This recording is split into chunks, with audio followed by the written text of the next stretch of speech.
Alright, in this video we're going to take a look at some equilibrium practice problems for grade 12 chemistry. The first question is going to be a straightforward warm-up problem, and then we'll get into some more difficult problems with some algebra involved. So the first question says you've placed 3 moles of pure sulfur trioxide in an 8-liter flask. Now, as soon as I see moles and a volume, I remember I'm going to have to convert that to concentrations using our little C equals N over V formula. At equilibrium, we've got 0.58 moles of oxygen in the flask, and we want to calculate Kc for this reaction. Now, the fact that the initial information talks about the SO3 being placed in the vessel, whereas the oxygen was found at equilibrium, that tells me that I need to set up an ice table. The initial conditions involved the SO3 being placed in the container. The equilibrium conditions will be the oxygen, and then we will calculate the changes and fill in the table. So using C equals N over V, we can just do some mental math. 3 divided by 8, I guess we won't do mental math, we'll divide that. 3 divided by 8 is 0.375 molarity. So the initial concentration of SO3 was 0.375 molarity. There was no SO2 and there was no oxygen placed in the flask initially, so I'm going to say those are 0. At equilibrium, we've got 0.58 moles of oxygen. So I'll divide that also by the volume because it's moles. So 0.58 divided by 8 liters means that at equilibrium the oxygen concentration was 0.0725. I won't round that off yet. 0.0725 molarity. So there is the information that the question has given us. Now, from here, we can fill in the table completely because we know everything initially. There was SO3 and no products. And then we have one other number. We have the equilibrium oxygen concentration. So we could now fill in this entire table. Let's begin with the oxygen because we know it started with nothing and it finished with 0.0725. So the oxygen must have increased by 0.0725 molarity. Once I know that the oxygen has increased, then everything on that side of the equation must also have increased, and everything on the other side of the equation must have decreased. So I'll put a minus on the left and pluses on the right. It's not always true that you have minuses on the left and positives on the right. It depends on the direction that the reaction is going. In this situation, since we have minus and then positives, we can tell that this reaction is shifting in the forward direction, which makes sense because there were no products initially there. So now how do we fill in the other changes? Well, to do the change line of the ice table, you look at the ratios in the balanced equation. So it's a 1 oxygen for every 2 SO2s. So the SO2's change would be twice the change for oxygen, 2 to 1 ratio. So I'm going to write plus 2 times 0.0725. For the SO3, we already know it's losing, but how much does it lose? The ratio there is also 2 to 1 for oxygen, or it's 2 to 2 for SO2, meaning it's either going to be, we can look at it as twice as much as the oxygen, or we could look at it as being the same as the SO2. Either way, we get the same result, so minus 2 times 0.0725. So now we'll grab a calculator and we'll take 0.375 minus 2 times 0.0725 equals, there's 0.230 molarity remaining of the SO3. 2 times 0.0725 plus the initial 0, there's 0.145 molarity of the SO2 at equilibrium. We now have all 3 concentrations at equilibrium, so we can calculate the Kc value. We'll write the Kc expression.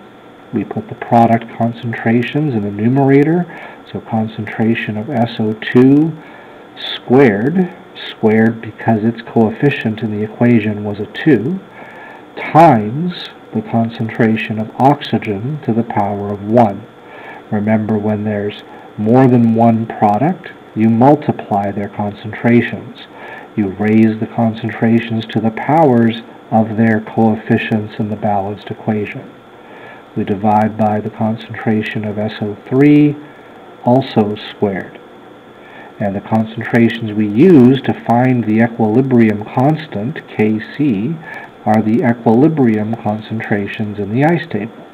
So 0.145 molarity squared times 0.0725 molarity, those are the two products, divided by 0.230 molarity squared, the concentration of the reactants.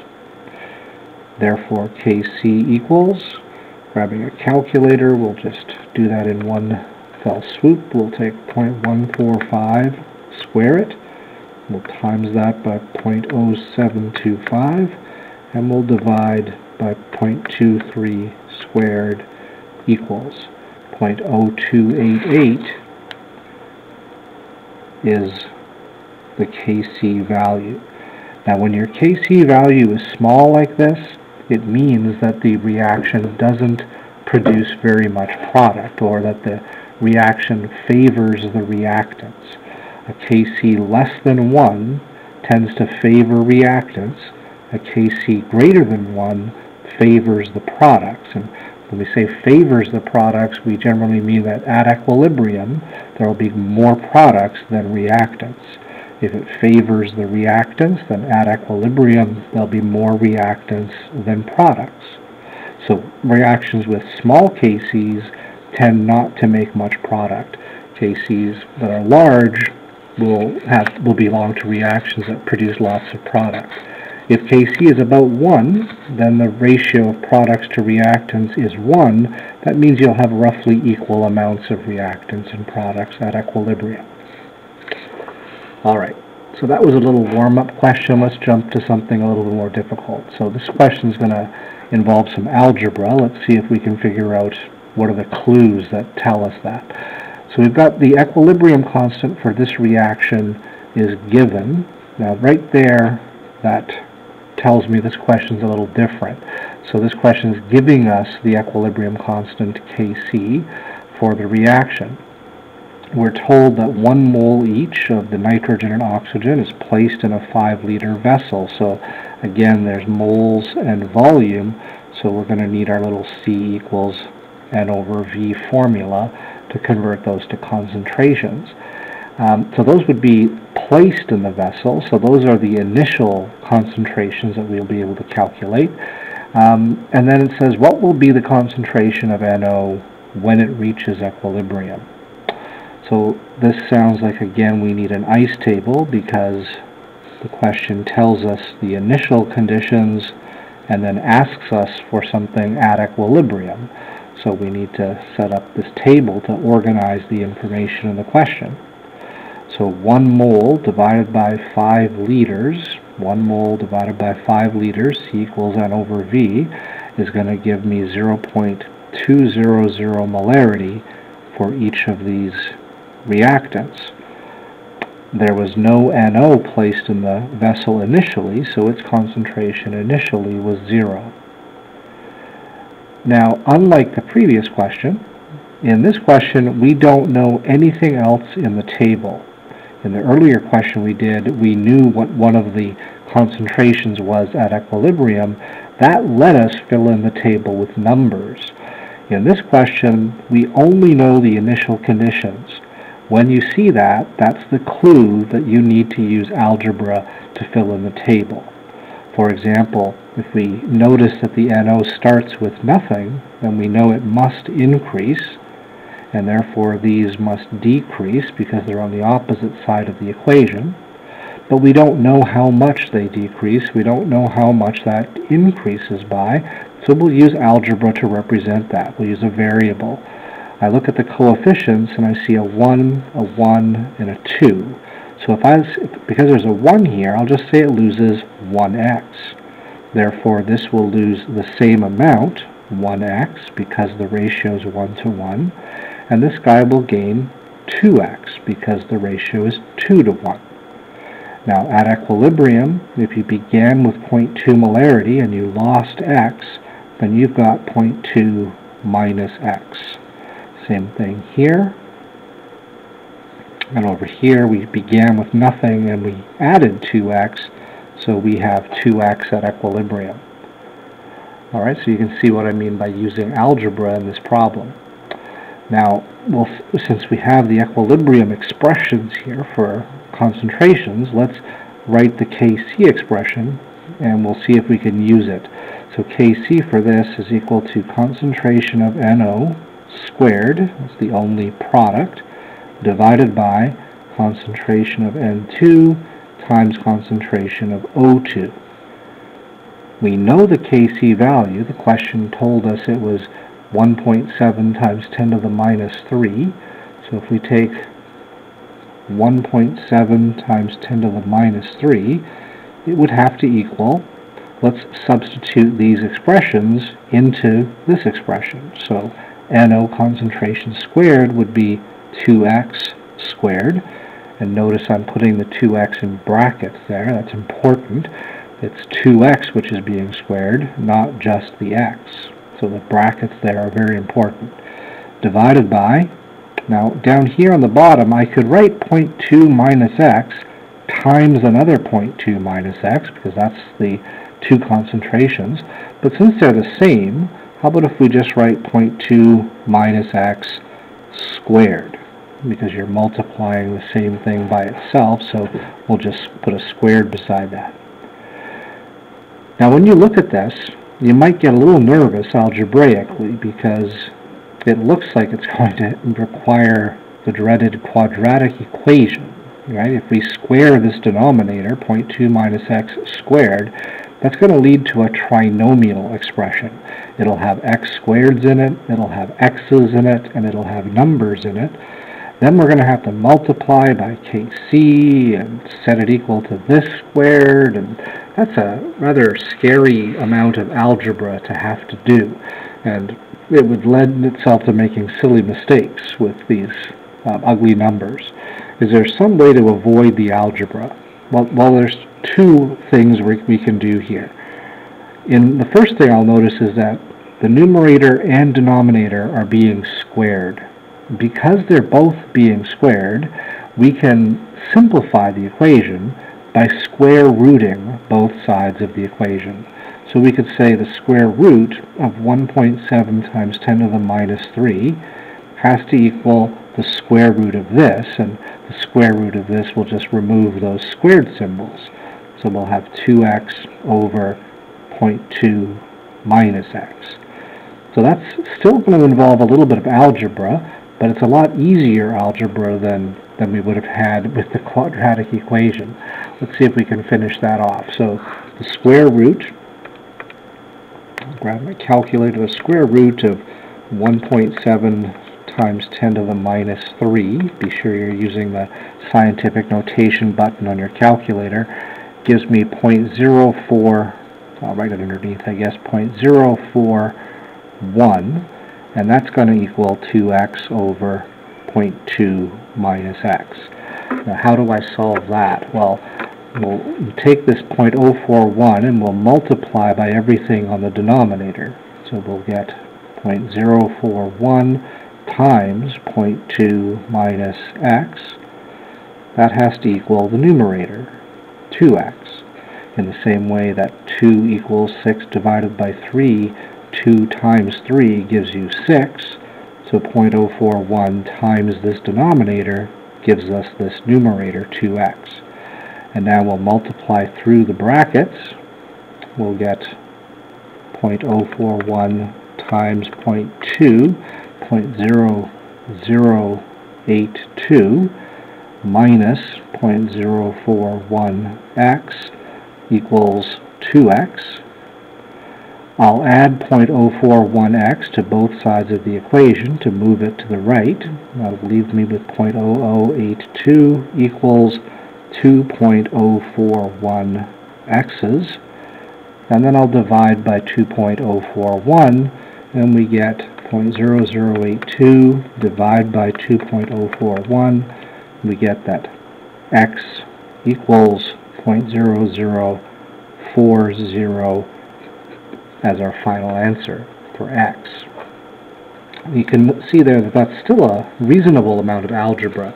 Is there another way we could have solved this equation that would have been a little easier? Well, that involves using the graphing calculator. So I've got here a TI-84 plus silver edition, but if you have a TI-83, a TI-84, any of those, even TI-Inspire, it'll work the same way. So what I'm going to do is press the math button on the calculator, so this math button right here, and of the options that I have on this first menu of math, if I scroll down, there's an option called solver. On my calculator it has a 0 in front of it, so I'll just press the 0 on the keypad. If you've used it before, or somebody else has used it before, the equation that they did would be visible above and the answer in the middle. I'm going to press the up arrow, and then I'm going to clear the calculator. If you've never used the solver on the calculator before, this is what you would see initially. You notice that it wants the equation. We're going to use it to solve our equation, but we must enter it in a weird way. It has to be entered on the calculator in the form 0 equals something. Our equation that we were solving said 1.7 times 10 to the minus 3 equals this. To get it to say 0 equals, we'll simply subtract this number from both sides. So we'll be left with 0 equals 2x squared over 0.2 minus x squared minus 1.7 times 10 to the minus 3. So that's the equation that I'm going to enter on the calculator. So using brackets, the X button is right here beside the alpha button on the calculator. It says xt theta n. That's the button for x's. So I'll open a bracket like I've done. 2x, close the bracket, squared, divided by, open a bracket, 0.2 minus x, close the bracket, squared also, and then minus 1.7, and I'm using the scientific notation button, times 10 to the power of negative 3. So there's the equation. I'll press enter, and then here's a little weird feature of the calculator. You have to give it a guess. On this middle line where it says x equals, you have to give it a reasonable guess. You're going to tell it to find the answer to the equation that's closest to the guess you're going to give it. In chemistry, our answers for x are almost always small positive numbers. Therefore, the guess that works almost all the time is simply say x is 0. So we're going to find the answer closest to x being 0, and that's almost always going to give us the small positive answer. So now on the calculator you press the alpha button, and then down above the enter it says solve, so alpha and then press solve, and you'll notice that the calculator says the answer is 0.0040. And I'm going to say TI-84 solver.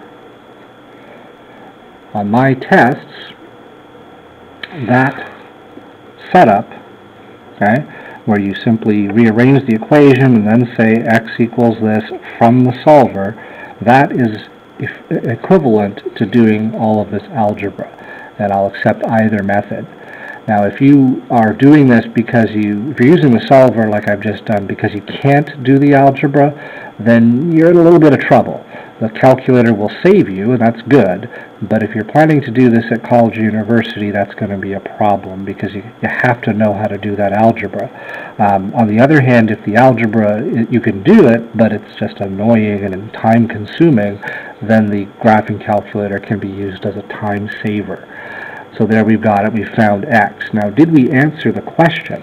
The question was, calculate the concentration of NO in the vessel at equilibrium.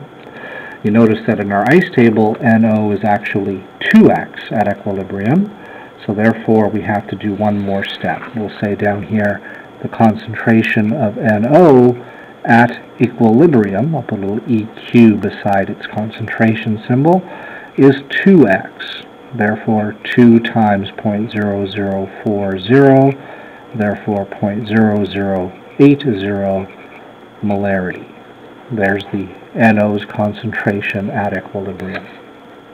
Alright, so there was a problem involving some algebra that needed either some reasonable algebra skills to solve the equation or some graphing calculator technology. Let's try one last problem. The equilibrium constant Kc for this reaction is 55.3 at a given temperature.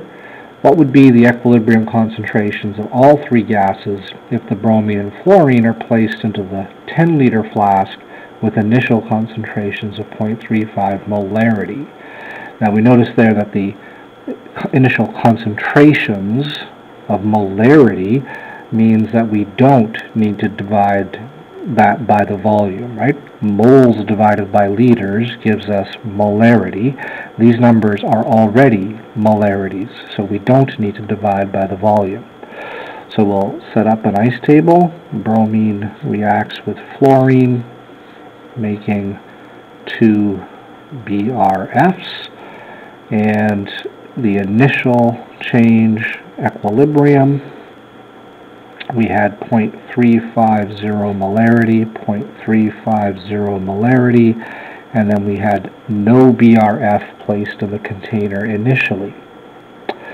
Again, this is all we have to put in the table. The question told us the Kc value at the top there, and so we're going to use it in just a minute. But when we only know the initial conditions, that's the clue that we need to use algebra to fill in this table. The product starts at 0, so it has to increase. It's got a 2 in front, so I'll say it increases by 2x. Therefore, these will both lose. They're on the opposite side of the equation. And because their coefficients are 1, they'll both lose 1x. And notice the ratio 1 to 1, 1 to 1 to 2, which follows the ratios in the balanced equation. At equilibrium, you'd have 0.350 minus x, 0.350 minus x, and you'd have 2x for this guy. The Kc value, Kc expression rather, is equal to concentration of BRF squared over bromine concentration times fluorine concentration. Be sure you're writing your Kc expression as part of your answer. That's equal to 55.3, and if we put these expressions in, we get 2x squared. Again, be sure you're putting brackets around that, or if you don't want to put the brackets, you'd have to write 4x squared, right? Because 2x squared is equal to 4x squared. So if you don't like using the brackets, you've got to do that bit of algebra there.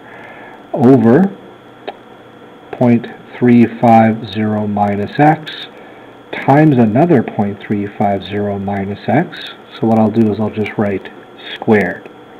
And now this leads us to the same kind of algebra that we just saw in the previous question. Now let me just mention something about this algebra. Because in both of these questions the initial concentrations were identical, it led to identical, and because there were 1-to-1 ratios here, that led to identical expressions at equilibrium for the two reactants, and that led us to a situation where we could say that expression squared. And we had a squared on top and a squared on the bottom. If that weren't the case, if these two numbers were different initially, or this wasn't a 1-to-1 ratio, we would not lead to this situation where we have squared over squared. The algebra would be much harder to solve. Okay, so we'd have to use a quadratic equation, or we'd have to rely on the graphing calculator. So what I'll do here is I'll square root both sides of the equation. That will get rid of these two squareds on the top and bottom. 55.3 square rooted is equal to 7.44, so I'm square rooting the 55.3, so 7.44 is equal to, and when I square root this, the squared symbols just disappear, 2x over 0.35 minus x. There's still some algebra to do there, but it's a lot easier than when there were squared symbols. Instead of a quadratic equation, we now have just a linear equation. So like before, we'll take this number and we'll multiply by the denominator, so 7.44 times 0.35 minus x, and that'll equal 2x on top. Multiplying through the brackets, 7.44 times 0.35 is 2.60, and 7.44 times negative x is negative 7.44 x's equals 2x. Now I'll add 7.44x to both sides of the equation. That will move this to the other side. We'll be left with 2.60 equals 2x plus 7.44x is 9.44 x's. And finally we'll divide both sides by 9.44, and we get x equals 2.6 divided by 9.44. We get 0.275 molarity as our value for x. Let's see if we get the same thing using the solver. So using the TI-84 solver, I'll grab my calculator so you can see what I'm going to do. Alright, so I'm going to press the math button on the calculator again. So let me just adjust this so you can see it. Here's the math button on the left. I'll scroll down, or if I remember that there's a 0 in front, I'll just press the 0 on the keypad. So solver. I've used it before now, so I'll press the up arrow, and then I'll clear the equation that's there. And now we're going to type in this equation, but again, it has to be 0 equals. So let's subtract 55.3 from both sides. So we'll be left with 0 here, and minus 55.3 on this side. So that's what we're going to type in. So open a bracket, 2x, the x button is here beside this alpha button, xt theta n, close the bracket, squared, divided by, open the bracket, 0.35 minus x, close the bracket, squared again, and don't forget minus 55.3. Just glance to be sure that we've got the right equation typed in, and again, those brackets are critical. If you don't put the brackets around 2x here, for example, you'll be saying 2 times x squared instead of 2x squared. Those are two totally different things. So be sure you're using those brackets like that, or 2x squared is 4x squared. You could have simply typed that in instead. Equals, and now this middle line where it says x equals, it's showing me an earlier answer, so I'm going to say x equals 0. That's my guess. I'm telling the calculator, give me the answer closest to 0. And then alpha, the green alpha button there, and then right above the enter it says solve, so alpha solve, and then the middle line there, x equals 0.276 molarity, and that's pretty close to what we got by using the algebra. We had 0.275, so either one of those would be acceptable. Okay? Notice the solver saves me a lot of algebra, right? Alright, did we answer the question? Well, it said what will be the equilibrium concentrations of all three gases? So we have to do a little bit more work.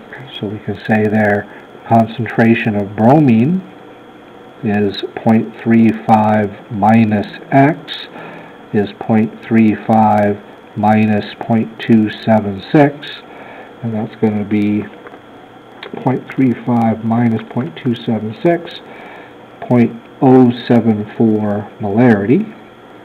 The fluorine is the same as the bromine, so it's also 0.074 molarity. These are from my ice table at equilibrium.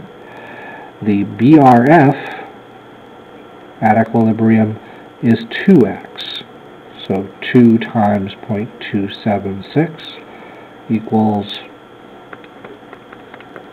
0.552 molarity.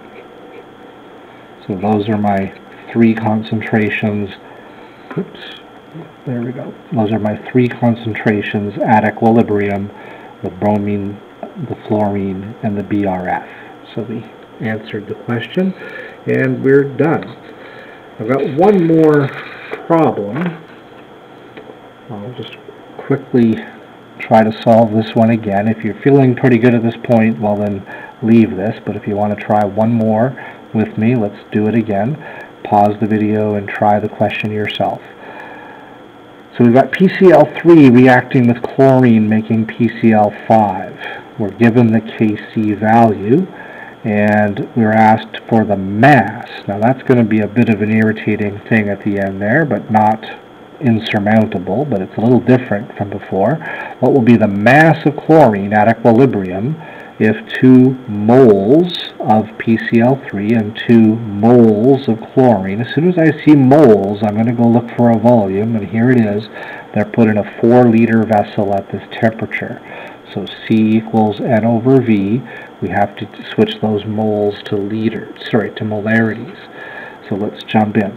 So PCl3 plus chlorine makes PCl5. These are all gases, so I'm being lazy leaving out the phases in each of these questions. We're doing an ice table because we were given the initial conditions. These were placed in the vessel, and we want to know an equilibrium condition, so that's why we need an ice table here. So 2 moles divided by 4 liters, there was 0.5 molarity PCl3, and there was 0.5 molarity chlorine. There was no PCl5 initially in the container. That's all I know to put in that ice table, so that's the clue that we need to use algebra to fill it in. Since this has nothing to begin with, it has to increase. Its coefficient is a 1, so it'll increase by x. This guy will decrease, and this guy will decrease, and they're going to decrease by x's. So we have 0.5 minus x, 0.5 minus x, and x. Now this algebra is going to be a little more irritating if you don't have a graphing calculator. So we have Kc 96.2, that's what it told us at the top of the page. 96.2 was the Kc value, and that's equal to concentration of PCl5 over concentration of PCl3 times concentration of Cl2. So we get x over 0.5 minus x squared. Now, do you see why this algebra is a little more irritating than we had in the last 2 examples? In the last 2 examples, we said there was a squared on top and a squared on bottom, so we were able to remove those by square rooting. In this question, there is no squared on top, so that's really quite irritating. I'm going to show you how to do that, but I'll never expect you to have to do this on a test. I would never give you this kind of setup on a test just because the algebra is irritating. So we're going to have to square this denominator, 0.5 minus x squared, and if you remember from your math class, we'll write it like this.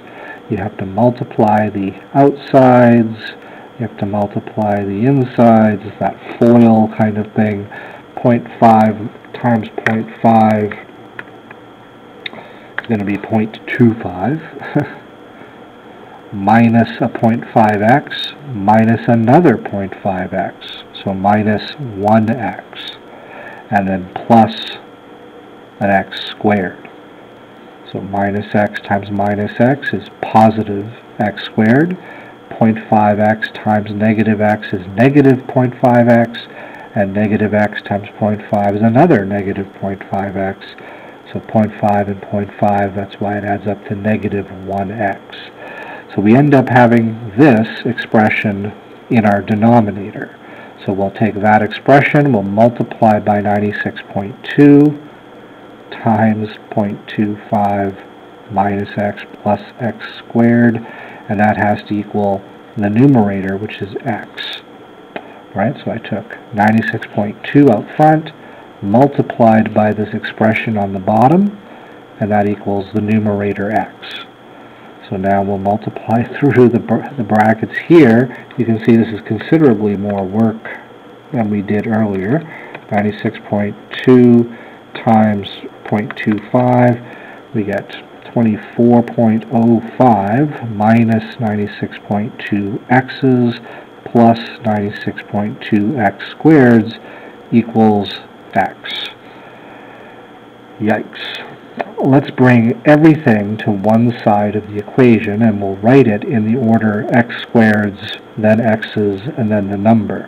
So since this is positive 96.2 x squared, I'll bring everything to the left side. So I'll put 96.2 x squareds.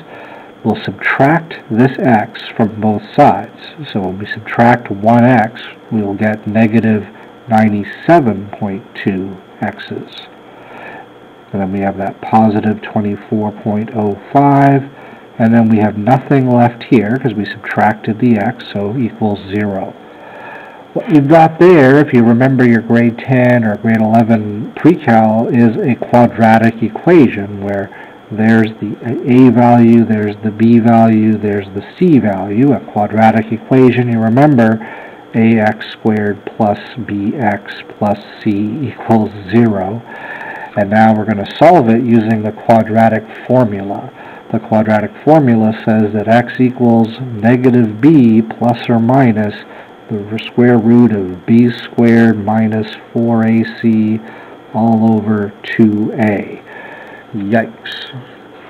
And so we've got equals negative b, the opposite of b, so for us that'll be positive 97.2 plus or minus the square root b squared, so 97.2 squared. I'm leaving out the negative just because a negative squared is the same as a positive squared, minus 4 times a times c, so minus 4 times 96.2 times 24.05, all divided by 2a, so 2 times 96.2. Yikes. Alright, now you notice this is going to give us two answers, plus or minus. I'm anticipating that one of those answers won't make any sense because in our table above, x has to be less than 0.5 minus x, or we'll get a negative answer here, but x has to also be bigger than 0. Otherwise, we'll have a negative answer here. So we're looking for an x value that's bigger than 0, but less than 0.5. So I'm going to solve this. There's two answers here. So 97.2 plus the square root of 97.2 squared minus 4 times 96.2 times 24.05, and then divide that by 2 and divide by 96.2, we get an answer of 0.577, which is too big. So now we'll try the minus symbol.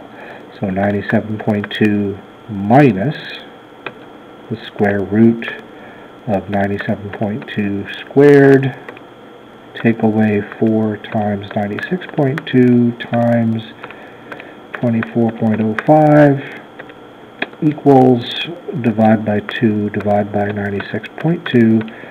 This one's more reasonable. We get 0.433. So those are two answers to the quadratic equation. Of those two answers, the top one is impossible because it's too big. Our x has to be less than 0.5. So I'm going to ignore the first answer and say there's my actual result. You can see there that was horrible. So let's just solve it one more time using the graphing calculator. So I'm going to go back to my original equation, and on the graphing calculator, math solver, go up and clear the previous equation. So if I subtract 96.2 from both sides, I'll get x divided by, open a bracket, 0.5 minus x, close the bracket, squared, take away 96.2 equals, we'll say we're looking for an answer close to 0, alpha solve 0.433, which is the same answer we got here. So you can see how much faster that was using the TI-84 solver. X equals 0.433 molarity. Okay? So I would highly recommend that you get and use your graphing calculator solver feature. Now the question wanted to know what would be the mass of chlorine at equilibrium. Well, let's start by figuring out the concentration of chlorine. So I'm going to just carve out some room here on my paper. The concentration of chlorine at equilibrium would be 0.5 minus x is 0.5 minus 0.433. So the concentration 0.5 minus 0.433 is 0.067 molarity. Now we wanted the mass. So let's set up a few unit multipliers, or you could use formulas if you like. I'm going to take the volume, 4 liters, and I'm going to use this concentration to get rid of liters and switch to moles of chlorine, and then one more multiplier to switch the moles of chlorine to grams of chlorine. So 0.067 molarity means there was 0.067 moles per liter, and then on a periodic table the molar mass of Cl is 35.45, so 1 mole of Cl2 would be twice that, which would be 70.90 grams.